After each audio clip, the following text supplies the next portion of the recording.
Assalamu alaykum aziz qarindoshlar. Bugun 2021 yili 2-oyning 27-kuni shanba. Sizlarga nazar uchun yetkazib qo'yay. Bugungi eng chong xabar Maynur Qosim onamizniki vafot bo'lish xabari bo'ldi. Bugun deganda bu xabar keldi. Urumchining vaqtimi shu 2-oyning 27-kuni atganda kesel sebebiyle vefat oldu. Maynur Qosim onamiz 1929 yılı 8-oyning 16-kuni tug'ilgan ekan. 1945 yılı 1-oyning 15-kuni Ahmadjon Qosim bilan to'y qilgan. Ondan keyin Ahmadjon Qosim efendim Sharq Turkiston inqilobiniki ulug' rahbarlarning biri 1949 yılı 8-oyning 27-kuni o'lib ketgan. Shundaqda bular to'y qilib orliqda 20 yil o'tibdi.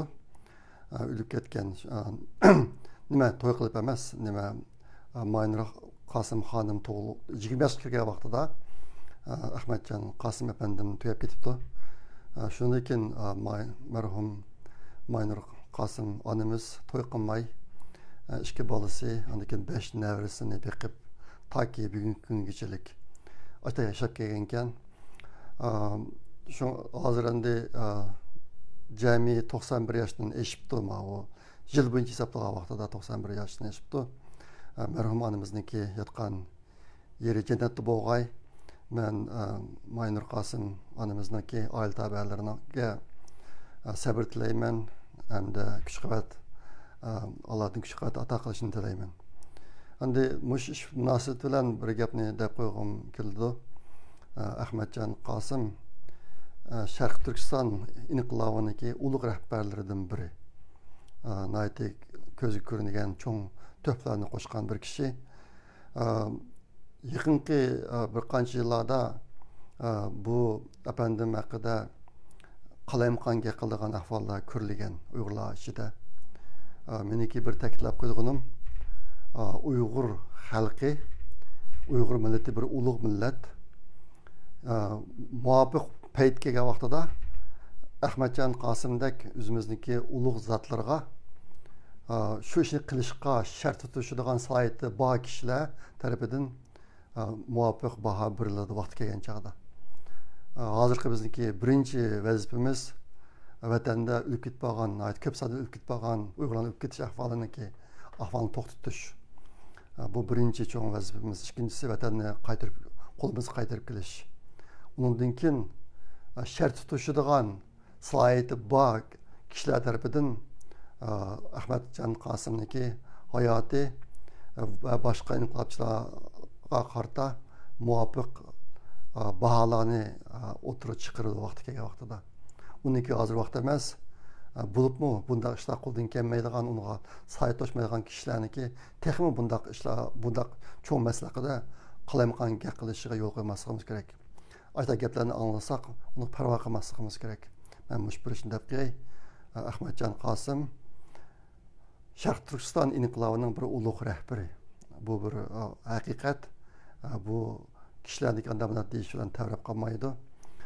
Marhum Maynur Qosim onamiz bo'lsa, Ahmadjon Qosimniki ayoli. Buni biz hammamiz mushtaq darajada qabul qilishimiz kerak. Endi bu onamizniki vafoti Uyg'urlar uchun bir cho'ng yo'qotish. Bu xabar naydi bir cho'ng xabar.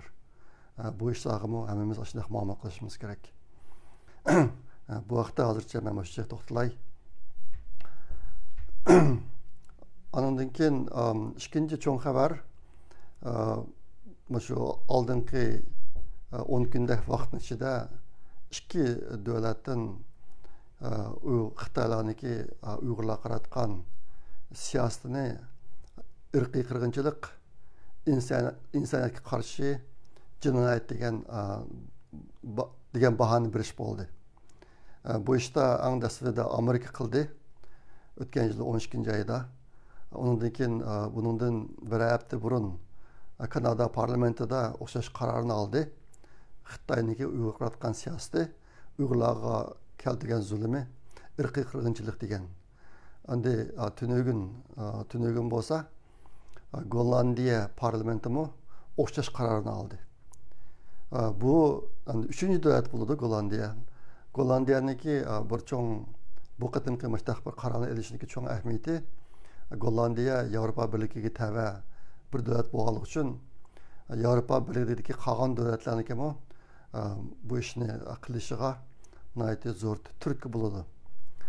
Bu qatimki Gollandiyadan chiqqan bu qarorniki qonuniy jihatdan javobgarlikqa tortish prinsipi yo'q ekan, undaq qimmat yo'q ekan.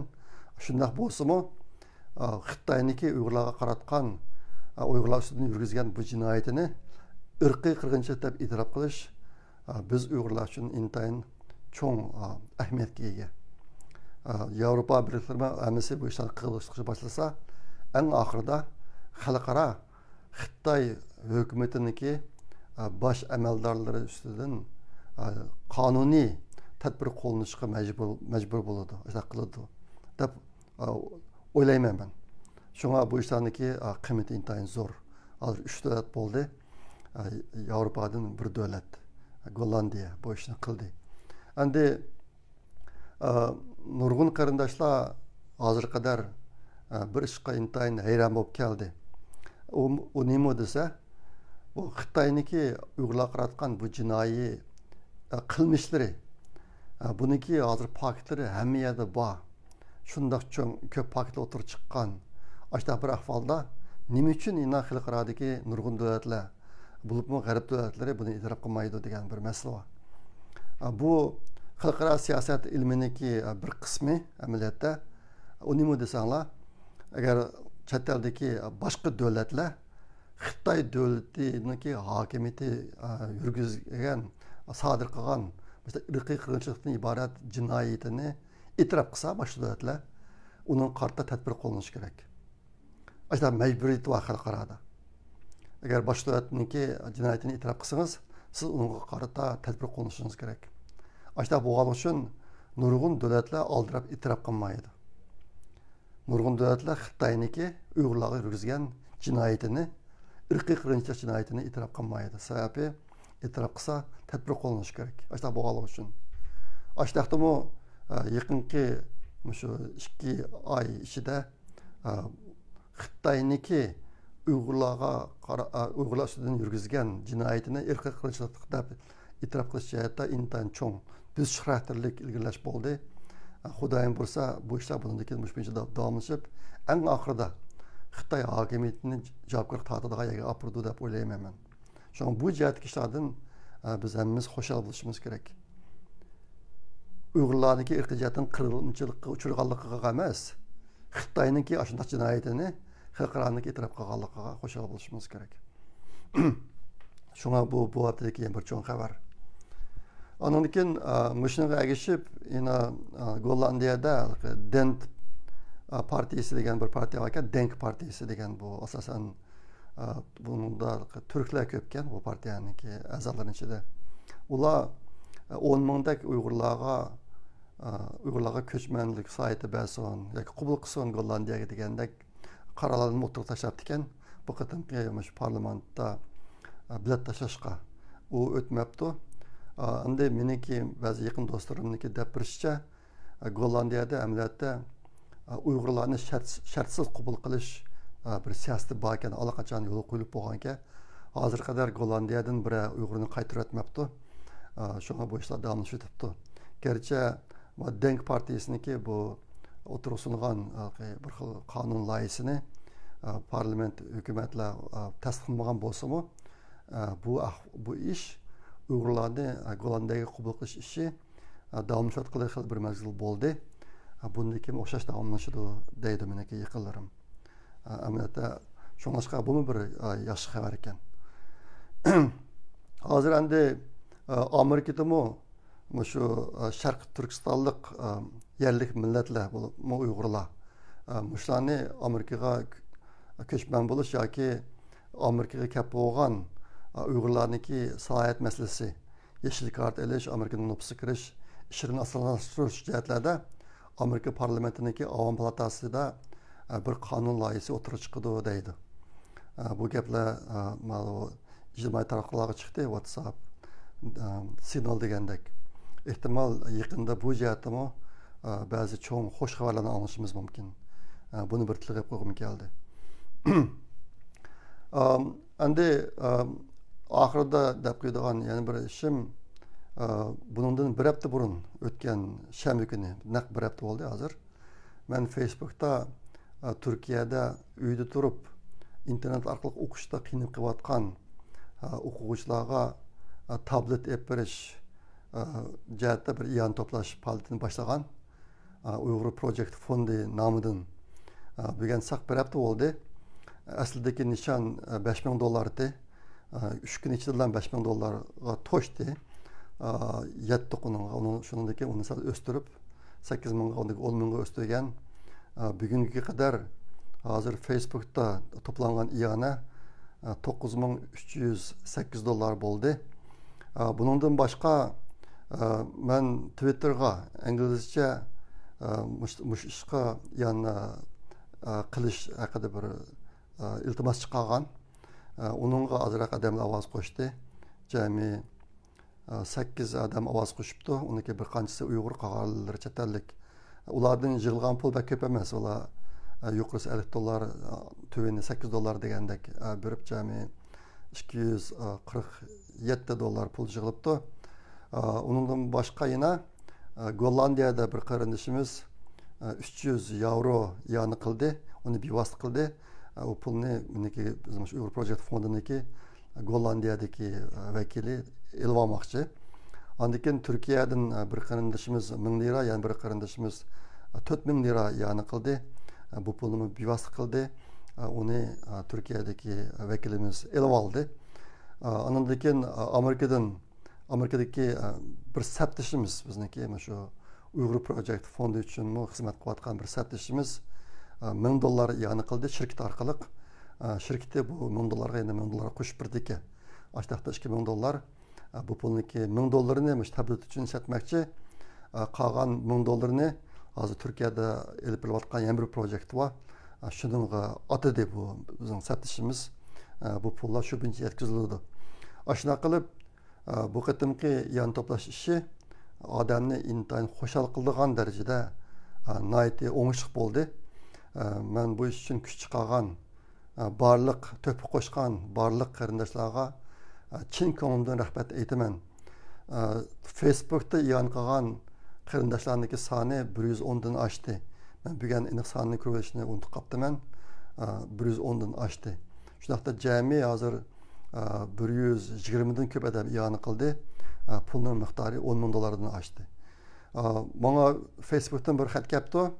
O deydi Uyghur Project Fondiniki Facebookda iyon to'plash unumi Amerikadagi o'xshash xildagi kirimsiz tashkilotlarniki Facebookda iyonni to'plashda unumi eng yuqori bo'lgan 5% ichiga kirdi deydi.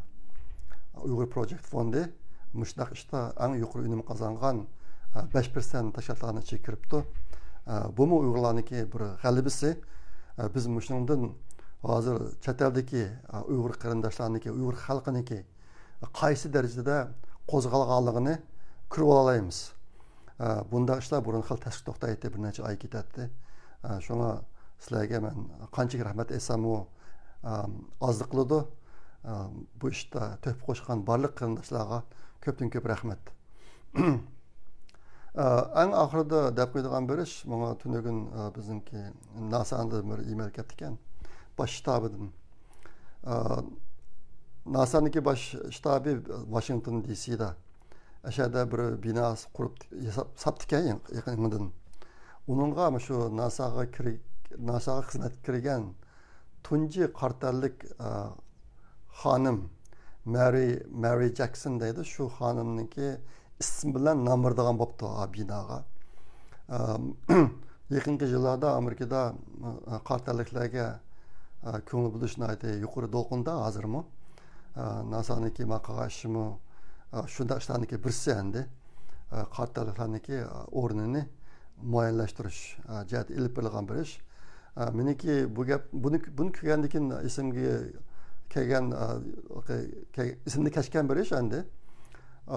Men California University Davis sho'basida doktorlik o'qiyotgan vaqtimda, doktorning oxirgi mezgillarida Morokkolik bir musulmon bola doktor ashta bo'lib kelgan bizning bo'limnikida. Bilishildik biz. Bir yildak. U bola 5 parcha ilmiy maqola e'lon qilib ekan. Shu oraliqda uni davlatga qaytarib chaqirib akitib, Morokkoniki podsho mukofoti bilan mukofotladi bu bolani. 5 parcha maqola e'lon qilib ekan. Shu chaqdami men biroz o'ylab qolgan. Demak, o'ziniki davlati bor kishilar o'ziniki davlati tarafidan mana shunday e'tiborlandi ekan deb shunday o'ylab qolgan shu vaqtning o'zida bu 90-yillarniki 5-i. Men nasadagi mashina ko'ribmi, yana ashishlar esimga qoldi. O'ziniki davlati bo'lish ajoyib ish ekan endi. Men NASAga kirgan tunji Uyg'ur bo'lib hisoblanaman. Meniki ilmiy maqolam, patentim, ondan keyin kitob BP deymiz, book chapter deydi. Mushlarni qo'shganda 80 parchaga bordi endi. Lekin bizniki Uyg'ur davlatimiz bo'lmaganligi uchun bundaq podshohniki, o'zimizning podshosining mukofotini oldigan, davlatniki mukofotini oldigan yoki biror binoga ism qo'yib qo'ydigan ishlar yo'q hozir. Albatta, chet eldagi uyg'urlarchada bunday natija qilganlarni aytib ko'p. Men faqat o'zimni bir misol qilib aytaman bu yerda. Men shu ko'p sondagi ashta alayda natija qilgan uyg'urlarniki birsi endi. Shunga buningdanmi men sal his qilganim o'ziniki davlati bo'lish naqadar isli ish degan bir narsa ko'nglimga keldi endi. Ko'nglimni kashdi shunga buni bir deb qo'ygim keldi. Men bu shu tabiiy fan sohasida xalqaro ilmiy jurnalda tunji qatim maqola e'lon qilgan kishi bo'laman endi. Ashta bu boshqa xudoyim bo'lsa bizmi mustaqil bo'lsak, bizmi o'zimizniki mushtaq ilm fan sohasida, kasbiy sohada alayda natija yaratgan qarindoshlarimizni yo'lida xotirlaydigan, tabriklaydigan ishlarni qila oladigan bo'lamiz. Ashunaq bir kunlarmi bizga kelar. Bo'ladi. Buguncha shuncha so'zlab qo'yay. Bu qatim xabarlarni ko'p emas, o'zimni uyda emas, ko'rayotgandek men boshqa bir yerda shu yerdan ishildim bu videoni.